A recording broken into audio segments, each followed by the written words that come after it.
ஓம் ஸ்ரீ வராகி தாயே போற்றி. என் அன்பு குழந்தையே, உனக்கு நல்ல நேரம் வரும்போது எல்லாமே சரியாயிடும். எல்லா கஷ்டங்களும் பிரச்சனைகளும் தீர்ந்து போய் நீ நல்ல வாழ்க்கையை வாழுவன் நான் சொல்லிக்கிட்டே இருந்தேன் தானே. இதோ உனக்கான நல்ல நேரம் வந்ததால தான், நீ அதிர்ஷ்டசாலி பிள்ளையாக இருப்பதால் தான் இப்போது இந்த அற்புத எண்ணை நீ பார்த்துட்ட. இந்த பதிவையும் முழுவதுமாக நீ கேட்டுவிட்டால் உன் தலையெழுத்தே மாறி போய்விடுமேன் செல்லமே. இத்தனை நாளா உன் தலையெழுத்தா கஷ்டமும் கவலையும் பிரச்சனைகளும் சதியும் ஏமாற்றமும் துரோகமும் மட்டும்தான் எழுதப்பட்டிருந்தது. ஆனா இப்போது எல்லா கஷ்டங்களையும் பிரச்சனைகளையும் ஏமாற்றங்களையும் துரோகங்களையும் முறியடிச்சு உனக்கு நல்லது செய்வதற்காக தான் இந்த அதிர்ஷ்ட எண்ணெய் உன் கைகளால நான் தொட சொன்னேன். இந்த எண்ணெய் தொட்டதின் பலனாக உன் வாழ்க்கை பொன்னாய் மாறப்போகுது.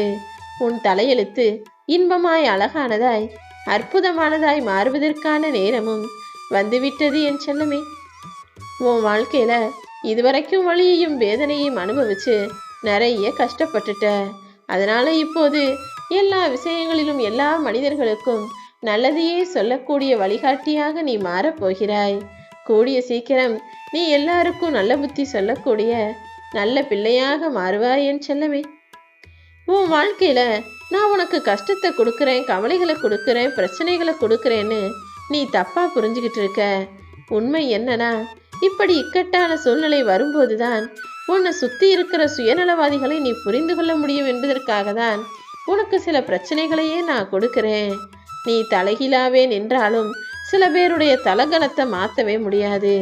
நீ என்னதான் பொறுமையா எடுத்து சொன்னாலும் அன்பா பாசமா நடந்துக்கிட்டாலும் அவர்களுடைய இயல்பான பொறாமை குணத்தையும் கெட்டெண்ணத்தையும் ஒரு சிலர் மாற்றிக்கொள்ளவே மாட்டார்கள். நீதான் அவர்களை விட்டு விலகி போய்விடணும் என் செல்லமே.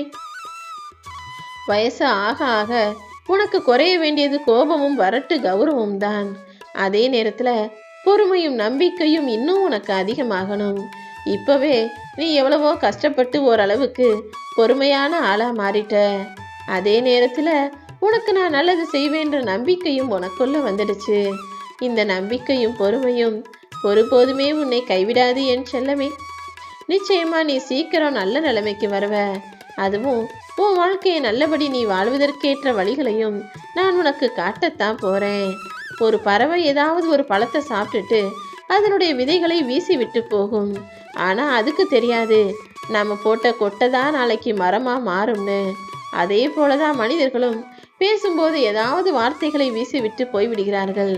ஆனா அவங்களுக்கு தெரியறதில்ல, அவங்க வீசிய அந்த வார்த்தை தான் அவர்கள் மனதில் கேட்டவர்களுடைய மனசுல வலியாய் ஊசியாய் குத்தி முள் போல இறங்கும் என்பது.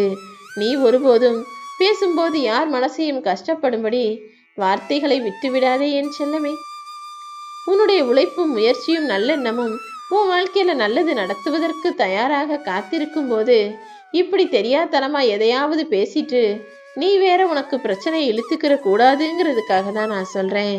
யாராவது வேணும்னே வந்து உன்னை குறைச்சு பேசினாலும் நீ அடக்கமா இருந்தீனா, அவங்க கிட்ட எதிர்த்து சண்டை போடாம பதிலுக்கு பதில் வாதாடாம இருந்தீனா அதுதான் உன்னுடைய வீரம். அதே நேரத்துல ஒருத்தர் உன்னை பாராட்டி புகழ்ந்து பேசுறாங்கன்னு தெரிஞ்சும் கூட அந்த நேரத்துல பெருசா எதுவும் பெருமைப்படாம எனக்கு எல்லாம் தெரியும், நான் தான் சிறப்பான ஆள், நான் தான் எல்லாத்துலேயும் பெருசுன்னு உன்னை நீயே பெரிதாக அலட்டி கொள்ளாமல் கவனமாக பொறுமையாக எச்சரிக்கையாக இருப்பதும் உன்னுடைய விவேகம்தான். எப்போதுமே இப்படி வீரத்தோடும் விவேகத்தோடும் எந்த இடத்துல எப்படி நடந்துக்கணுமோ அதற்கேற்றாற் போல நடந்து கொள்.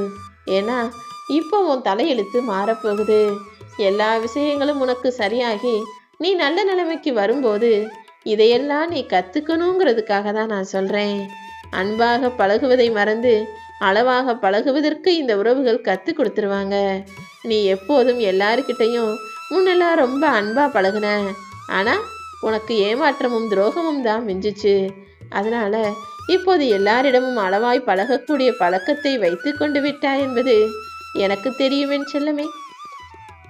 இப்பெல்லாம் நீ ரொம்ப யாருக்கிட்டையும் போய் நிறைய நேரம் பேசுறதும் கிடையாது, நீயாக தேடி போய் பேசுவதும் கிடையாது.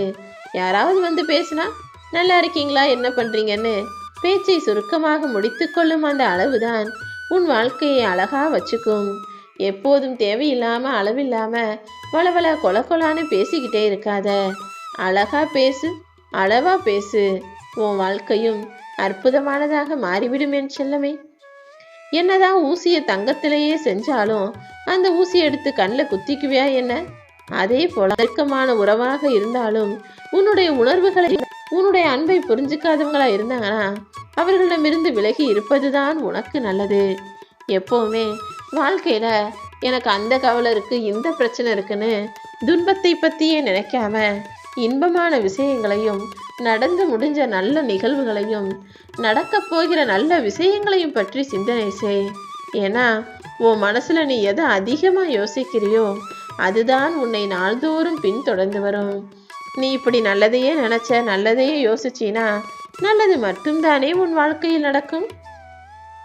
நீயும் எப்போதுமே தீயதை ஒதுக்கி வச்சுட்டு நல்லதை கையில் எடுத்து கொண்டாடக்கூடிய ஆளாக இருந்தீனா உன் வாழ்க்கையவே நீ கொண்டாடும்படி சிறப்பானதாக நான் அமைச்சு தர்றேன். இந்த உலகத்தில் இருக்க ஒவ்வொரு மனிதர்களும் அவர்களுக்கு எது சரியோ, அவர்களுக்கு எது சாதகமோ அதைத்தான் நல்லது, அதை தான் நியாயம்னு பேசுவாங்க. நீயே பார்த்திருப்பாய் தானே.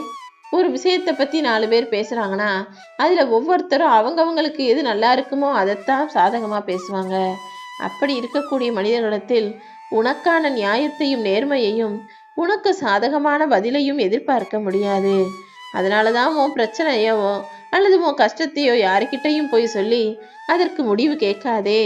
உனக்கான நல்லதை யாரும் யோசிக்க மாட்டாங்க. அவங்களுக்கு எது சரியோ அதைத்தான் உன் மூலமாக சொல்லுவாங்கன்னு நான் சொல்கிறேன். இனி என்ன நடக்கணுமோ அதை யாராலும் நிறுத்த முடியாது. அதே நேரத்தில் உனக்கு என்ன கிடைக்குதோ அதை யாராலும் தடுக்கவும் முடியாது என் செல்லமே. உனக்கு நடக்க போறதையும் கிடைக்க போறதையும் நல்லதாகவும் சிறப்பாகவும் உயர்வானதாகவும் உன் கைகளில் ஒப்படைப்பதற்கு இந்த வராகி அம்மா நானே தயாராக வந்து விட்டேன். இந்த உலகத்துல பொருத்தமா பொய் பேசுறவங்களையெல்லாம் பரம யோகின்னு எல்லாரும் நினைச்சுக்கிட்டு இருக்காங்க. ஆனா யதார்த்தமாக உண்மை பேசக்கூடிய உன்னை யாரும் புரிஞ்சுக்கலையே நினைச்சு நீ கவலைப்படாத. கூடிய சீக்கிரம் எல்லாமே சரியாகும். உன் நல்ல மனசை எல்லாருமே புரிஞ்சுக்குவாங்க. உன் காத்திருப்புகளுக்கு கைமேல் பலனாக நீ எதிர்பார்த்த ஒன்றை நான் நடத்தித்தான் தரப்போகிறேன் என் செல்லமே. இப்போ நான் சொல்றத கேட்கும் போதே உன் மனசுக்குள்ள ஒரு உற்சாகம் வருகிறது தானே? அதுவே நீ நினைச்சது நடக்க போறதுக்கான அறிகுறிதான். எந்த விஷயம் நல்லபடியா நடக்கணும்னு நினைச்சியோ அதையே நல்ல விதமாக நான் முடிச்சு தரப்போறேன். உன் கர்ம வினைகள் எல்லாம் இப்போது காணாமல் போய் நீ கஷ்டப்படணும்னு எழுதி வச்ச விதியையெல்லாம் இப்போது சரி செஞ்சு உனக்கு சந்தோஷத்தை தருவதற்காக நான் வந்துட்டேன். உனக்குன்னு எழுதி வைக்கப்பட்ட வாழ்க்கையில் சில உறவுகள் உனக்கு எதிரியாக கூட இருக்கலாம். சில உறவுகளை கையாளுவதும் அவர்களுடன் பழகுவதும் உனக்கு கஷ்டமாக இருக்கலாம். ஆனா நீ அதையெல்லாம் நினைச்சு கவலைப்படாத. ஒரு சிலர் தான் மட்டும்தான் பெருசு, தான் குடும்பம்தான் பெருசு, தான் வாழ்க்கை தான் பெருசுன்னு சுயநலமாக நடந்து கொள்வதை பார்த்து நீ கவலைப்படாதே என் செல்லமே. இங்க எதுவுமே உன்னுடையது இல்லைங்கிற அந்த மாயை நீ உணர்ந்துகள். உன் கூட பிறந்தவங்களே உனக்கு எதிராக வேலை செய்கிறாங்க, உனக்கு எதிராக யோசிக்கிறாங்க, உனக்கு எதிராக பேசுகிறாங்கன்னு நினச்சி வருத்தப்படாத. மனிதர்கள் எப்போதுமே மனம் மாறக்கூடியவர்கள், மாயையின் மீது ஆட்கொள்ளக்கூடியவர்கள். யார் எப்படி நடந்துக்கிட்டாலும் நீ எதை பற்றியும் கவலைப்படாமல் தைரியமாக இரு. உனக்கு நடக்க வேண்டிய எல்லா விஷயங்களையும் நான் நல்லபடியாக நடத்தி கொடுப்பேன்னு சொன்ன பிறகு நீ கவலைப்படக்கூடாது தானே? உன் விதியை மாற்றி எழுதி எல்லாமே இனி உனக்கு நல்லதாக நடக்கும்படி நான் செய்ய போறேன். ஓம் ஸ்ரீ வராகி போற்றி.